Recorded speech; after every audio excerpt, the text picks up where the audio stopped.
Hi everyone. Welcome to Life, the Universe, and Being a Veterinarian. I'm Dr. Tanya Grantham. This is episode 5, and today I want to tackle the subject or the topic of fear. Yes, you heard it, fear. As always, I like to begin with some sort of a structure or a definition that sets the tone and lays the foundation for the discussion or the presentation going forward.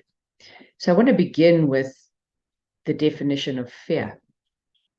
Fear is an unpleasant emotion caused by the threat of danger, pain, or harm. To put it another way, fear is, when it's used as a verb, is to be afraid of something or someone that is likely to be dangerous or to cause pain or to be harmful. When our body and our systems developed, we were in an environment where there were a great many dangers. And we were often fighting for our survival. So I'm going back thousands and thousands of years, tens of thousands of years ago. So way back when we were in those situations and we were faced with danger, our body responded with a physiological mechanism that we know as the fight or flight response. This response developed to ensure or improve our probability of survival. I want to start with the very basics of physiology. Our bodies always strive for balance and homeostasis. And if we look at the human nervous system, we have a portion of the nervous system that is called the autonomic nervous system. And the autonomic nervous system has two branches. The one branch is the sympathetic system, and you can view that like the accelerator on a vehicle. So it enables you, the sympathetic system gears you around movement and mobility. And in fact, it's responsible for triggering the fight or flight response. To balance that sympathetic system, we have what is called the parasympathetic system. And the parasympathetic system is a lot like applying the brakes to a vehicle. So you want to slow down. The parasympathetic system is sometimes referred to as the rest and digest system. So if you think the sympathetic is go, go, go, let's get out there, let's move. And the parasympathetic is, let's relax and allow the body to do the functions which are necessary and which enable us to stay alive. What really happens when our flight or fight response is triggered? Initially, when it developed, it was because we needed to escape from danger or we needed to face danger. In order for us to be able to do that, the body had to be adjusted or stimulated in such a way that we would be able to either flee from the danger or to fight the threat. So what happens is when we face danger, then the sympathetic system, so remember that's your go, go, go system, your sympathetic nervous system is activated. It begins in the brain, and it begins in the area of the brain called the amygdala. So we're now in a state of trouble, we're in a state of distress, and the amygdala in the brain is stimulated to then activate the hypothalamus, which is another part of the brain. The hypothalamus, in its own way, activates the adrenal glands. So if you look at the little diagram, the adrenal glands lie on top or above the kidneys. So what happens then is we perceive danger, there's a threat, the amygdala is activated, that activates the hypothalamus activates the adrenal glands, and the adrenal glands release into the bloodstream the chemical component that we know as adrenaline. In the United States, it's also called epinephrine. And this chemical compound prepares us for danger And it prepares us to either fight and stand our ground, or it prepares us to flee. And how does it do that? When the adrenaline gets into the bloodstream, it increases the heart rate. It does this so that we can have more blood and more oxygen going to the tissues, particularly the muscles, that are going to allow us to run, or they're going to allow us to stand our ground and fight. That results in an increase in blood pressure. We have an increase in respiration or in breathing because we want to get more oxygen to those tissues so that we can actively respond to the threat or to the danger. Our pupils also dilate. What happens when our pupils dilate is we allow more light into our eyes, and that means that we can see more clearly and we can perceive a lot more. So we get more blood to the brain also, and so our perceptions are that much greater. So anyone who's been in an adrenaline-filled state, a car accident, unbelievable how quickly you are able to respond in the blink of an eye. And it's because of this reaction. And this is the first phase of the fight or flight response, which is called the alarm phase. So it all makes sense. Now we are alert and we are ready to fight or to run. Remember that the connection here, the connection to fear, is that fear is a perception of danger or a perception that something is going to give us trouble or something is going to cause us harm. Subside.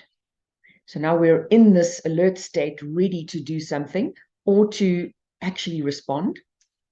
As the danger subsides and as the adrenaline starts to subside, then we move into what is known as the HPA system. So the H stands for hypothalamus, the P stands for the pituitary, which is also a gland that's in the brain, and the A stands for the adrenals. So the hypothalamus now stimulates the pituitary. Remember, it did stimulate the adrenals directly, but now the hypothalamus is stimulating the pituitary. The pituitary then stimulates the adrenal glands. So here we're talking about a different set of hormones and a different set of chemicals, which ultimately stimulate the adrenal glands to release cortisol. And we understand that cortisol is an important aspect in the functioning of our body, because what cortisol does is cortisol allows our body to remain alert. So the adrenaline alerts us and gets us into this alarm phase, and the cortisol allows us to stay there. And this is important for us to be able to carry through with the entire fight or flight response. So what is the role of the cortisol? The role of the cortisol is to allow the heart rate to remain elevated. Remember, we're still going to have to respond or continue to respond to the threat or to the danger. It also puts the body into such a state that the glucose that is released into the body is not stored.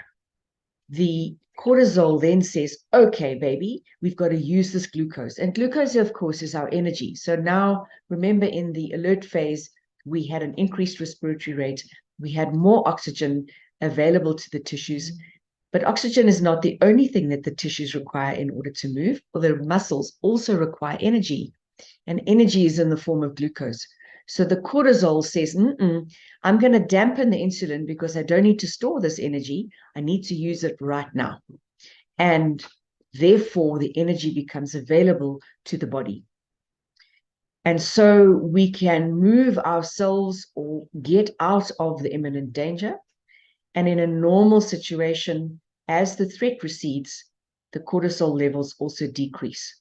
And this is a feedback loop, and now we get information going back to the hypothalamus. And so that whole system, that whole loop, the HPA system, is decreased because the parasympathetic system, which is the other side of the sympathetic system, starts to put the brakes on, and our bodies and systems start to return back to a normal resting phase. There is a third phase to this fight or flight response, and it is a phase that has really become prevalent in modern day society. And this is the exhaustion phase. So if the body never goes into full parasympathetic state, complete relaxation, rest and digest, and ability to recuperate and rejuvenate after this threat, after having faced the danger, then what happens is we go into the exhaustion phase. So the cortisol levels remain high, and this creates what we know as what we experience as chronic stress. And I don't need to go into a lot of detail about chronic stress. You know that it results in depression and anxiety. It results in serious health issues, irritable bowel syndrome, chronic muscular fatigue. We get adrenal fatigue and burnout. We don't sleep well. We have memory loss. And so we perpetuate this cycle of stress.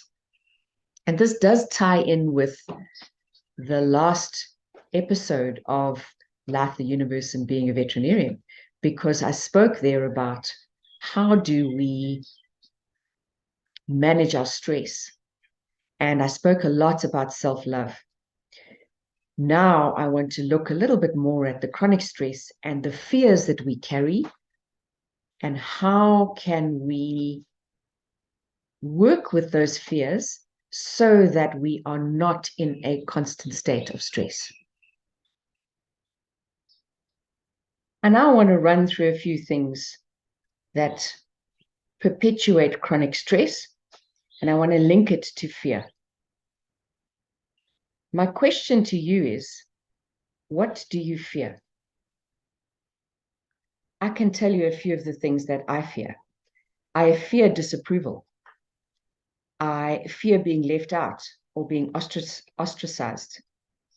There's that whole FOMO, fear of missing out. So not so bad for me, but I don't want to be left out. I don't want to be excluded from news. I definitely don't want to be humiliated. I don't want to be embarrassed. I have a fear of being in a public space and then I'm going to say something ridiculous, or somebody's going to laugh at my clothing, and then I'm going to be humiliated. That can create a certain amount of stress for people. I really don't want to be seen as less than. This is a fear. I have a fear of not living up to my father's expectations. I have a fear of being left alone. I have a fear of being alone. I have a fear of making mistakes. I have a fear of being wrong. I have a fear that, where does imposter syndrome fit into this? It's a fear that you don't have sufficient skills, or that you are not able to actually do the job that you're qualified to do. That creates stress. I have a fear of not being able to answer my clients' questions. I have a fear that I don't have enough money. I have a fear of the crime in this country. And where is it going? And am I going to become a victim of that crime? Are you starting to get the picture?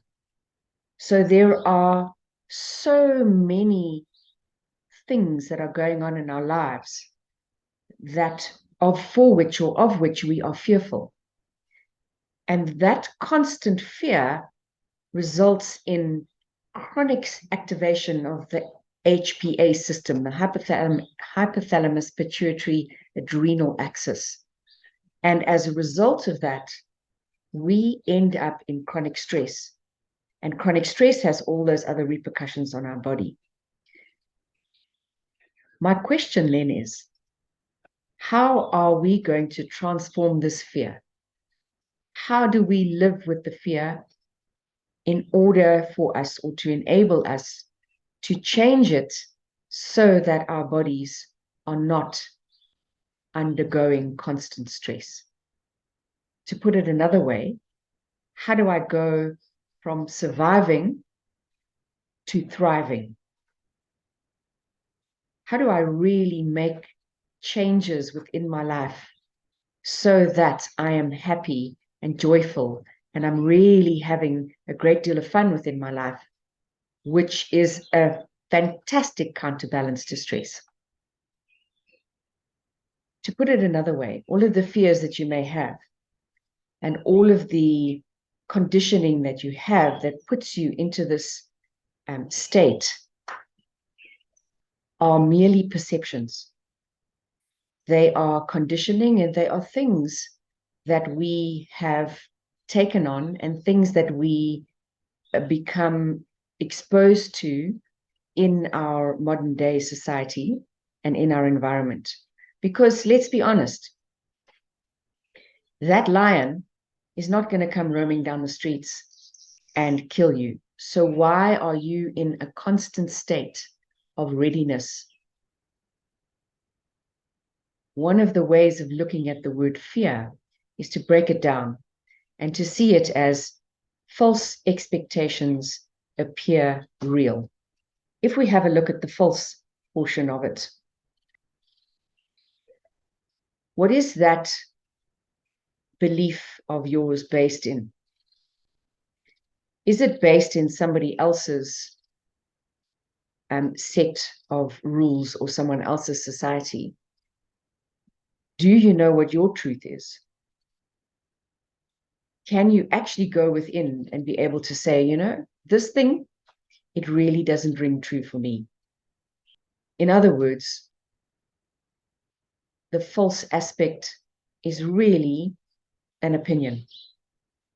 But if we put false expectation together, then we perceive that we may actually have a car accident if we venture out into the street. Of course we may.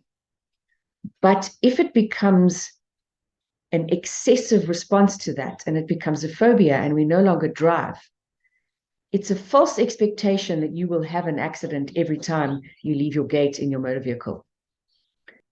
The other thing about expectations is if you set them, are they achievable? Are they real? That brings me to, you know, the last portion of fear. False expectations appear real. If we look at appear really is about a perception. It's about what's in your mind. Where did that come from? Where did your fears, where did all of these things that are impacting on your life, where did they come from? They are very often belief systems, and I've spoken about this, but is that belief system really yours? It's time that we started to investigate and go within and say, what is it that I really want to believe? I want to say that so many structures within our modern day society are aimed at control, and they're aimed at controlling the population by using fear. No wonder we are in a constant state of chronic stress. How do governments control us? They control us with fear. How does the church control us, or the religions? They control us with fear. If you do this, you will not get to heaven. How does the school control us? Or the tertiary educations, you know, all those institutions, how do they control us? They control us with fear. If you don't do something, then there is a punishment. There is a consequence to that. And yes, there is a consequence to every choice we make. But in our society, this consequence or our actions are governed because the consequence will be something that we don't want to think about or something that we don't want to face. If you don't give this in, then you will not get paid. Everything in our world is governed by fear. It's no wonder the entire world population is chronically ill. How do we combat chronic stress? How do we combat the fears that we hold within ourselves? One of the first places that I began was to look at self-love. Many of our fears, many of my own fears about being accepted, about being humiliated, about being a disappointment, were based in a feeling that I am not worthy. I have no self-worth. I have very little self-esteem. and I have no self-love. I really don't love myself enough. I don't see myself as enough of a human being. And for that reason, I started with self-love, because that journey for me has been a beautiful one. It's been a long one, and it's not over yet. The more I investigate and the more I examine and the more I soften towards myself and the more I'm prepared to be vulnerable, the more self-love develops. So one of the first ways of moving from fear is to move into love. And what better place to start than self-love?